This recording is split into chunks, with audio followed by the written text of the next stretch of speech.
Yeah, it's your boy Crypto Blood, and welcome to another Kicking It session. Today I've got a returning guest, DavinciJ15, legendary early Bitcoin adopter and blockchain startup founder. If you guys didn't see the first interview I did with him, I'll try to leave a link right now in the top right hand corner and also in the description below. What's going on, DaVinci? How are you? You're in Chile, right?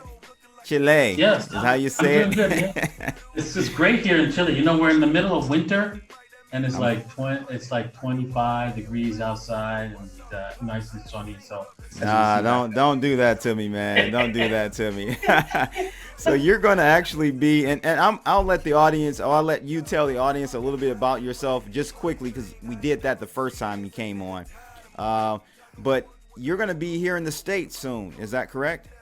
Yes, I'm going to be going to the Wealth Summit in Chicago. It's basically a one-day event, right? If anybody's interested, right, you can get a 10% off the tickets. I'm going to send you a link Okay. for that, and I'll put that in the I will be description giving away below. some tickets. So if you watch out for that on my Twitter or my YouTube page at DavinciJ15. You'll be able to probably win some tickets if you're interested. Cool. Yeah. That event, guys, is going to be in Schaumburg, which is maybe about 45 minutes outside of Chicago, north of Chicago. So if you guys are in the Chicagoland area, or even in Detroit, I was just telling him before we started recording that it's only from there, maybe about 4-hour drive. So not too bad. So tell us about yourself, man. You blew up overnight.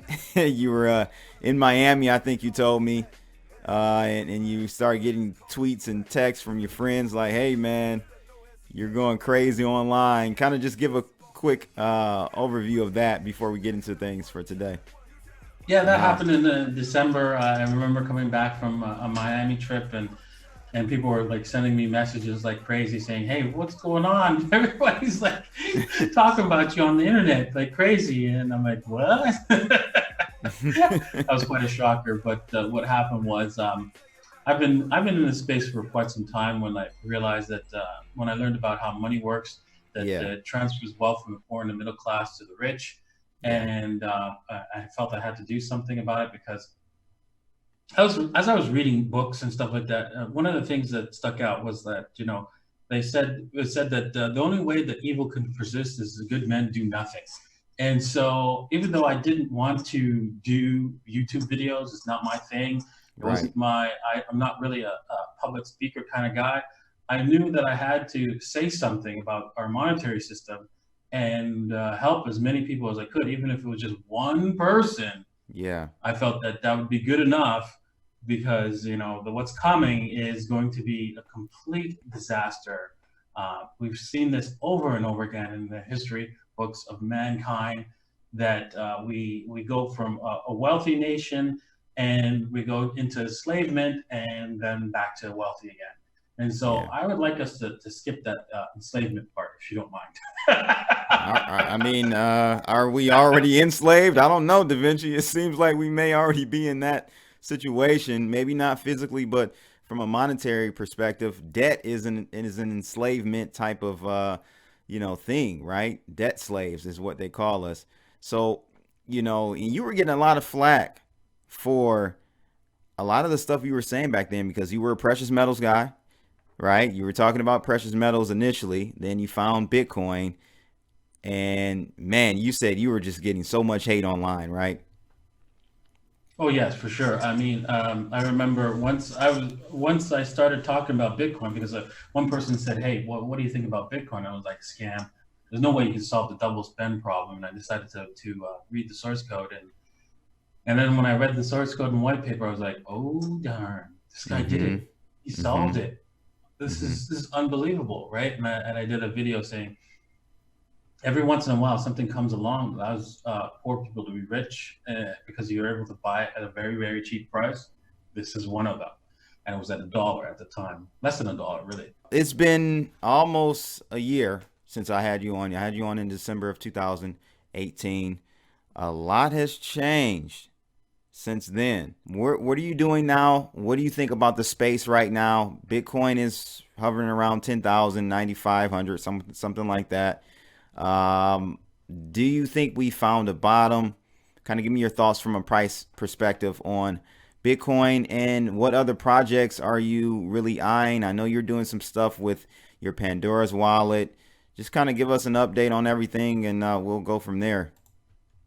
Yeah, yeah, a lot's been going on. I've been to quite a few places. I've done some speaking events and so forth. And yeah, I'm still Pandora's Wallet has been released was released in February, and we are still improving that product. Software is a constant thing, and that's a you know what I noticed that people chase the altcoins and in the hopes they'll find the next big project. And you have to understand how software works. It's not exactly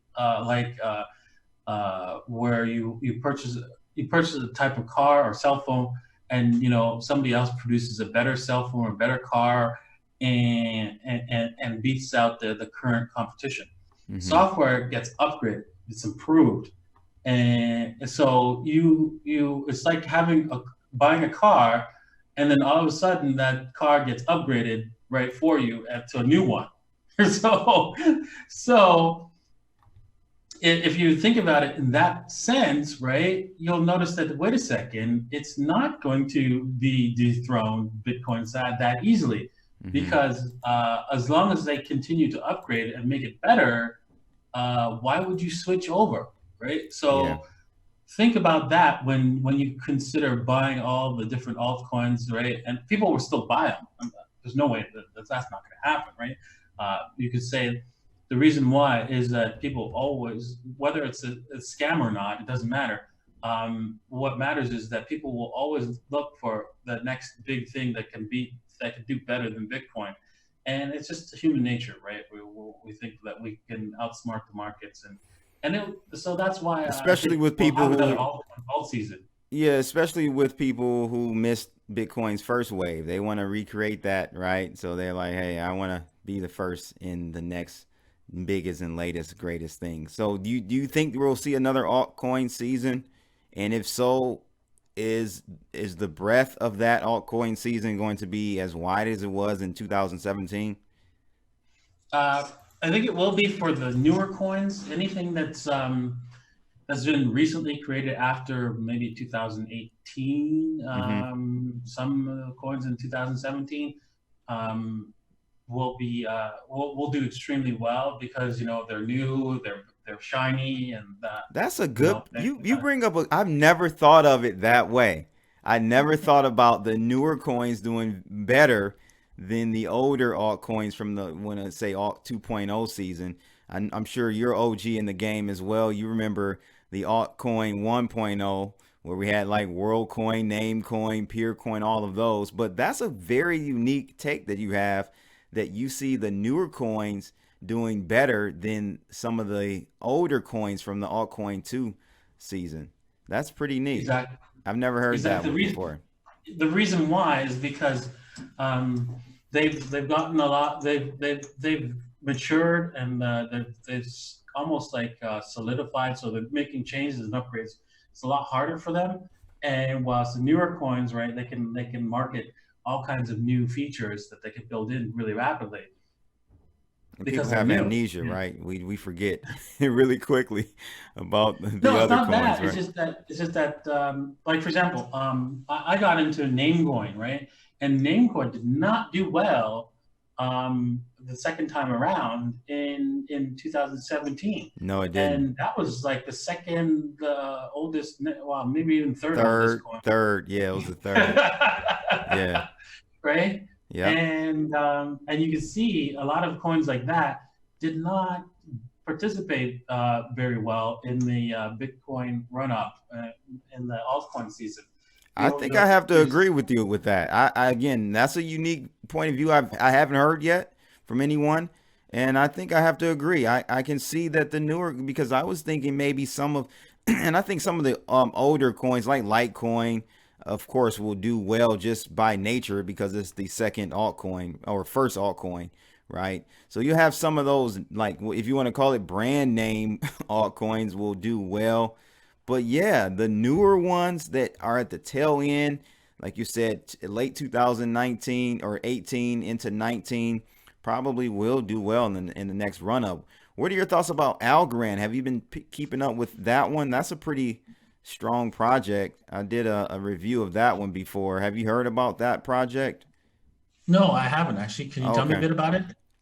Yeah, man. They're so the individual that created SK Snarks or ZK Snark actually created this coin or project. So you should take a look at it. It's very fast, and the way they're doing it's called proof of stake, but it's a different proof of stake type of algorithm. It's very neat, man. And actually, Facebook, and we're going to talk about Facebook, and I'm not trying to shield the coin. I just brought it up because I thought maybe you would know about it, but Facebook actually was looking to acquire the technology, and he decided, the founder, to not go that route and make it open source. So Algorand is something to definitely look into if you haven't heard about that one. It's more so payment network. It's not really, I don't think, a smart contract platform per se, but Okay. yeah, maybe check So that out. so how fast is the transactions per second? Like how many transactions per second can they do? Good question. Let me see if I can pull it up. I'm not sure off the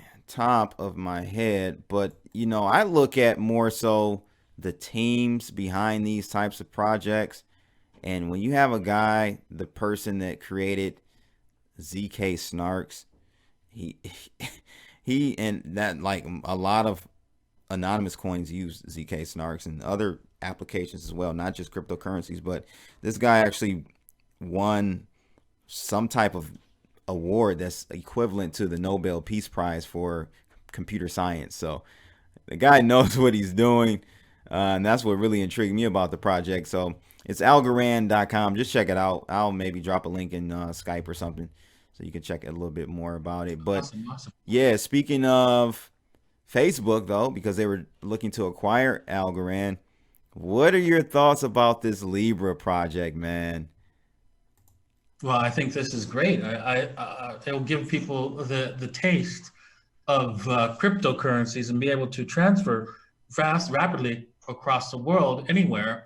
And then they'll realize, wait a second, I'm losing money here holding these this Libra, and I've got this Bitcoin over here, which I could buy instantly with my Libra. I think I'll go over there. Yeah, no, I agree, because it's right. It's going to be a stable coin, right? Of three fiat currencies: the yen, the dollar, and the euro, right? So it's almost like an SDR hybrid. But I'm not even think I don't Da Vinci. I don't even think it's going to even happen. Like, I don't think the governments are going to allow it because it is a direct threat to the monetary system that they've created and that we all live in currently. What are your thoughts? Well, I think they will, because China's already has already finished developing their own project, and they want to supersede North America before they've realized that they need to do this. And so, Facebook doing this, they've already got the advantage, right, to just let this thing go and pass China, right? So they have to, basically, or else they're going to be way behind.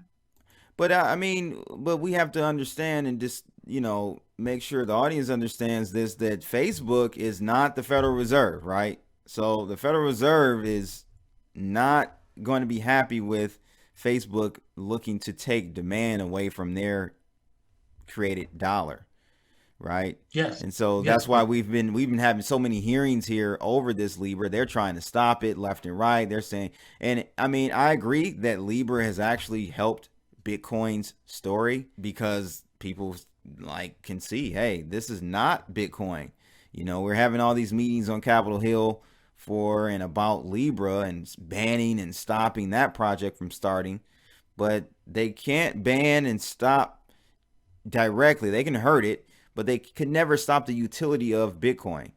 So do you think that that's really one and the same, meaning Facebook and the US? I mean, they've already created the SDRs, right? Yeah. And so this is going to effectively be a clone of the SDRs that allows people to use the SDR directly, because the SDRs are working right now. The special drawing rights, for those of you who Yeah. don't know From what that is, it is a basket of currencies that includes the euro, the yen, the dollar, the renminbi, and I think one other, but I think it's the British pound. And so it's created by the what's it called, the world IMF. IMF, yes, that's right. Mm-hmm. And it's only used by governments and large businesses at this current point. Right. So if they want to flip us over to that when the dollar collapses, well, hey, they've already got a flip switch right there with the Libra coin. Okay, so you see the Libra coin being somewhat like a retail version of the SDR, kind of. Exactly, Okay, exactly. okay. Never thought of it like that. So about this China thing, man, I don't know if you follow Real Vision on YouTube. Raul, I forgot his last name. You ever heard of his channel, financial channel on YouTube? No, I haven't Okay, actually. he's a hedge There's so fund. many people out there. Yeah, there are, but this is really like he was a Goldman Sachs guy. He runs his own hedge fund, one of the top macro economic hedge funds in the world. So he has a YouTube channel network called Real Vision, and he's really just presenting and creating unbiased financial content. And he, in one episode, he had Kyle, I think Kyle Bass is his name, interview a guy from China. The guy is warning everyone, like, look, China is not our friend. And this guy is from China, man. He's like a billionaire. And he had to leave China because they were trying to kill him. And he was just warning people about what, the public, what is it, People's Bank of China, how corrupt they are and all of that. What are your thoughts? And you brought it up about them creating their own cryptocurrency. How do you see that playing out in the world chess game of monetary policy? Well, it's going to be an interesting battle, right? It's obviously the North against the West against East, and who's going to win? It's the person who produces the product that people actually uses. That's the end of the day, is what they need to do, and or how they could force other people to use it. Well, If they they can could, surely do that in China, right? So if they even force in China alone, it's a wrap, right? They have how many people? Almost 3 billion or 1.4 billion people. So yeah, exactly, like billion, yeah. yeah. So do you think that's what's going to happen? They're going to issue that and just make all citizens of China utilize this? Yeah, the only problem is, right, they've got there's a wild card there on the playing field here. What's It's that? called Bitcoin. Yeah. Right? Okay. that that can supersede all these guys, right? Yeah. So they got a big problem when it comes to Bitcoin. Okay. It's way better than anything they can create. Hmm. Even with the issues with bandwidth and scalability, you think, because last time we talked, I think we both agreed that the Lightning Network was not going to be the proper scaling solution for Bitcoin. What are your Yeah, thoughts on that nowadays? And do you have any, like, how do you see Bitcoin actually being utilized? Is it money to you? Because I don't think it's money. I think it's more of a store of wealth, like a digital gold or gold 2.0. So what are your if I thoughts? had And yeah. if I had the time, I wish I did. But I'm focused on Pandora's wallet. But Mm-hmm. if I had the time, I know exactly what to do with the Lightning Network in order to get it to actually work. What they're Mm. doing wrong is they're marketing it wrong. They're marketing it as a second layer, in a sense that, hey, you have to jump into this second layer and in order to be able to transact fast. No, what you have to do is sell it as a new coin that's backed up by Bitcoin. That's what it is. It's LBTC, right? It is literally a new coin. Exactly. That happens to be backed up by Bitcoin, right?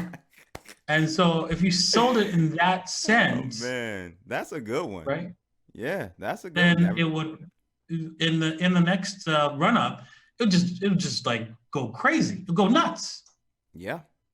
Yeah, because essentially it really is a different coin that you use on the Lightning Network. I don't know if many people know this or not, but the LB is it LBTC?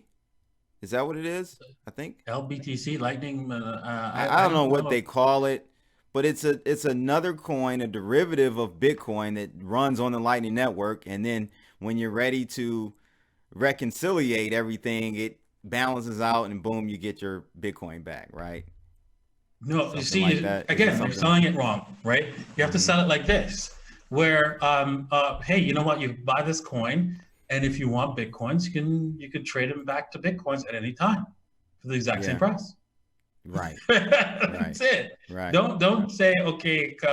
You can reconcile with the blockchain. No, people don't get that. No, And then sell it it's back. and also it's that's a good point, man. They really need to hire you on that one. Um, and then it's like an invoicing system too. Like you gotta send an invoice to get paid, and it's yeah, it definitely is. It's being sold improperly, in my opinion, as well. But I did not think about pitching it that way to the end user. Yeah. Craig, Also, they've taken yeah. out that invoicing system. So that invoicing system is still there actually, but you can now send money any amount to anyone directly without actually having them give you an invoice. So that's been fixed. And so I am so glad because it was a mess. That Oh, was that's like a great. I didn't know disaster that. on Okay, wheels. cool. Cool. I didn't know that. Craig Wright, what are your Oh my god. thoughts, man? He lost he lost the court battle here in Florida. And now this guy is looking to challenge the court decision. What is going to happen with this? And do you think he's going to actually owe or pay? Can he even pay the what $500 million in Bitcoin that is owed to the Kleeman or Clayman estate at this point? What are your thoughts? If you've been keeping up with that at all, I don't know. The only way he's got is his only way out of this mess that he's in is to admit that he's not Satoshi and try to prove that. And he's Because now not he's with got to prove that. a negative. And that's Right, even right, right. He's got to prove a negative. Yeah, very true. You can't do that. That's impossible. Yeah, that's impossible.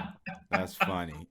So he's up the creek without a paddle. Right, right, right, right. So who do you think Satoshi Nakamoto is then? Is it a group? Is it a person? Is it the NSA? Is it like who is it? And does it matter? It doesn't really matter, but who if you had to pick your bet cuz you've been hitting them out the ballpark today with these your ideas here. So who do you think who does DaVinci J15 think Satoshi Nakamoto is? Is it Well, you? okay, I'll let you know. Let your audience know. This is gonna be a big reveal. Uh-oh. Uh-oh. It's me. Just Satoshi is black. Oh my god, I did. Oh my god, I'm shocked. I'm shocked.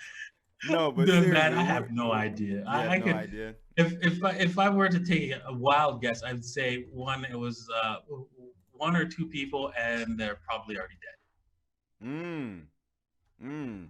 Okay, nefariously. Their demise kind of done in a nefarious way, or do you think it's there? What do you think?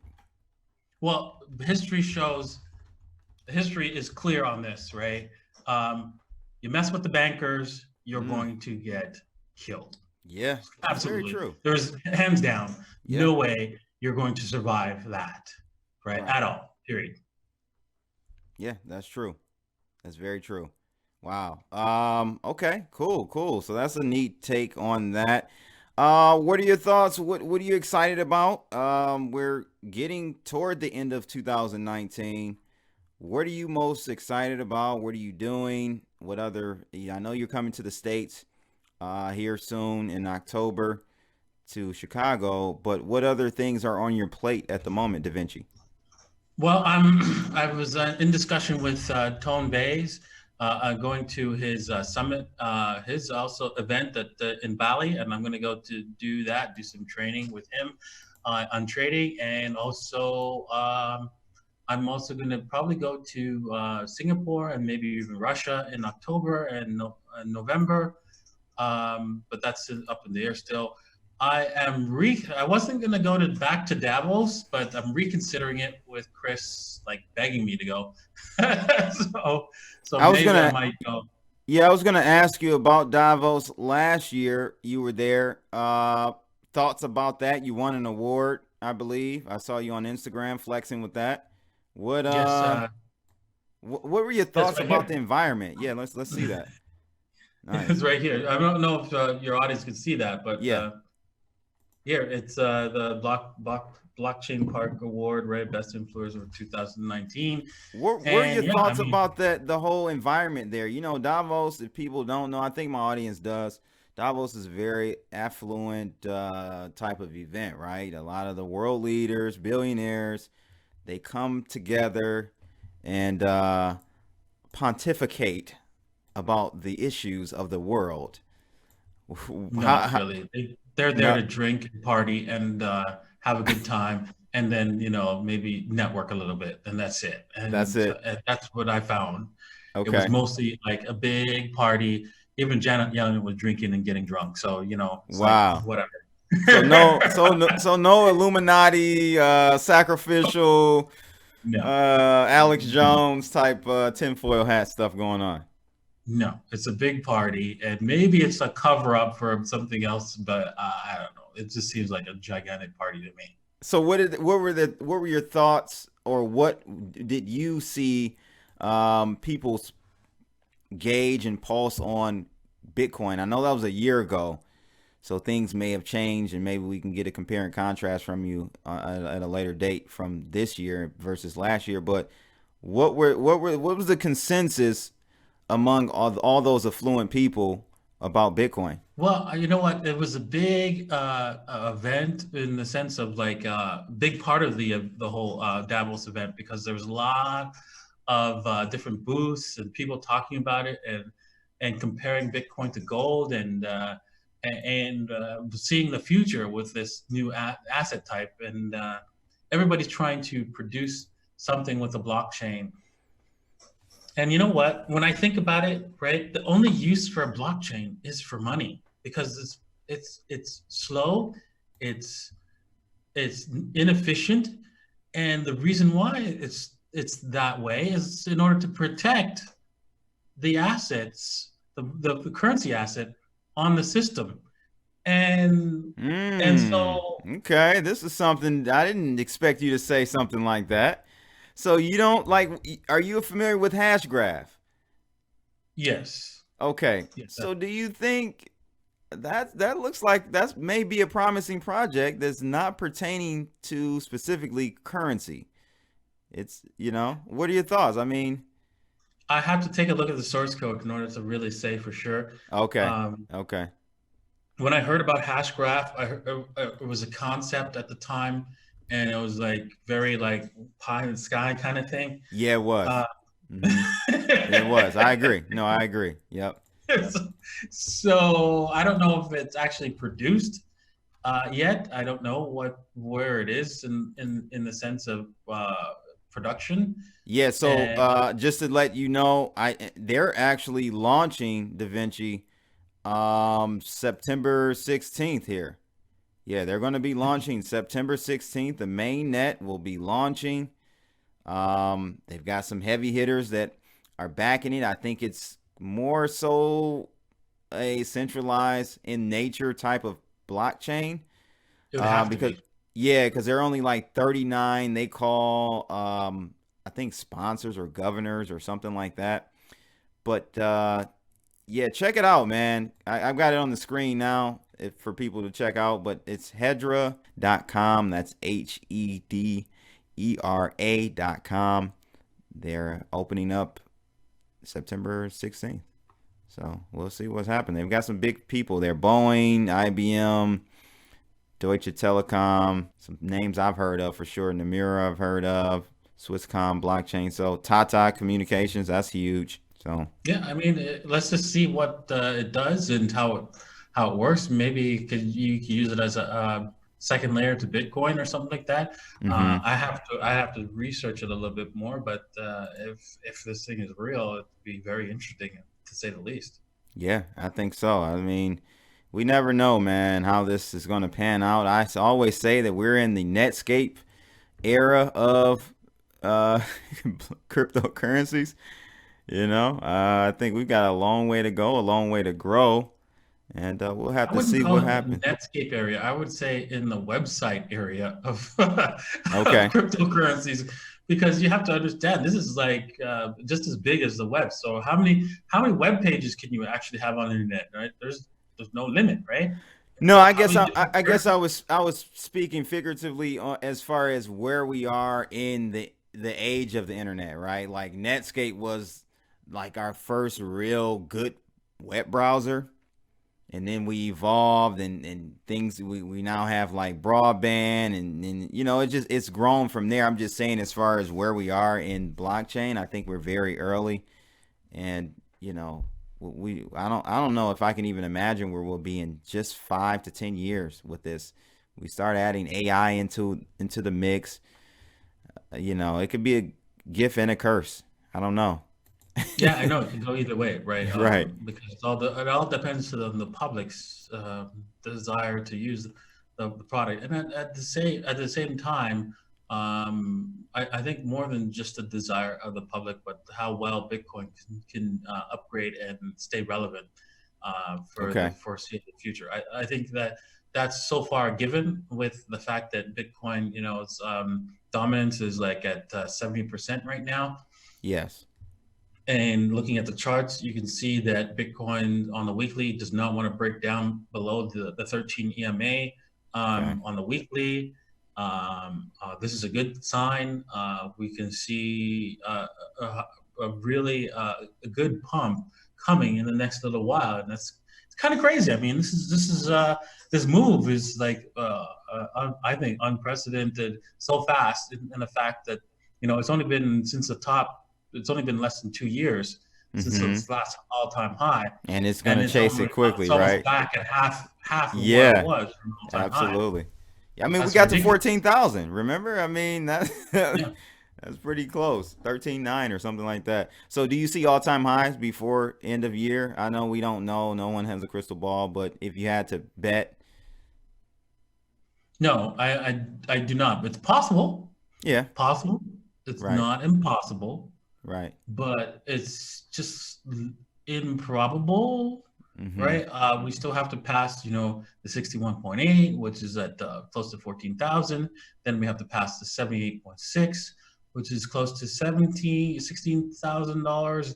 And so, yeah, those are going to be some serious resistance points because a lot of people were stuck up there and they're waiting. They're like, oh my God, if Bitcoin gets up to 17,000, I'm going to sell. I'm going to sell. I don't care. Right. Right. And there's going to be a lot of pressure there because there's a lot of guys sleeping on the couch, right? Because Mm-hmm. they bought it at the all-time high, Yep.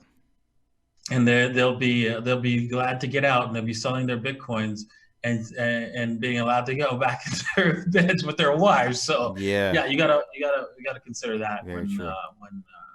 when we get up to those areas. So it's going to be a very tough going in that particular area, right? So we'll see. We'll see if there's enough bullish sentiment, which it's going to be difficult because I think all the people who are buying now are just people in the space, and they're buying either with what's it called, dollar cost averaging, and doing slow buys because they believe in the space, and they're smart to do so. But is it enough to push us over 20,000?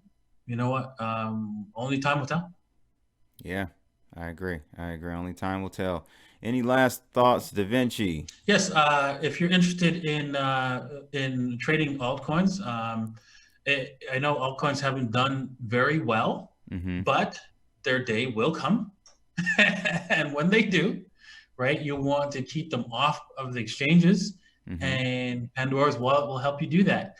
you'll still be able to trade them, especially if you do the little old lady style. It's the most easiest method to trade. I would consider it investing, not trading, and that's the method that I used to bring me from. I actually started with $20,000 trading just the altcoins, and I brought my portfolio up to $10 million. So, Mm-hmm. yeah, and I'm not the only one who's done that. I mean, the person who taught me the little old lady strategy, Brian Beamish, from the Rational Investor, he went from $450 actually, to $500,000. Mm-hmm. So there's an example of how easy it is to use a simple strategy and build wealth over time. So where can they Uh, find information out about that? well, you can find I have some videos on how to do the little old lady strategy at www.davincicodes.net. If you just click on more and videos, you can get access to those videos. Um, Also, you can also learn about how to trade at therationalinvestor.com. I will be doing a video with Brian today. Check that out on my on my YouTube channel at Okay. DavinciJ15, and yeah, you'll be able to get a link to access his courses. Sweet. All right, that sounds good. DaVinci J15, guys. Early Bitcoin adopter, blockchain startup founder, doing a lot of things here in the space. Legendary, the urban myth, if you want to say. DaVinci J15. DaVinci, thanks again for coming on, for kicking this session with me. It's your boy Crypto Blood. And make sure you guys like, share, and subscribe. And click that bell. We out of here, people. Holla!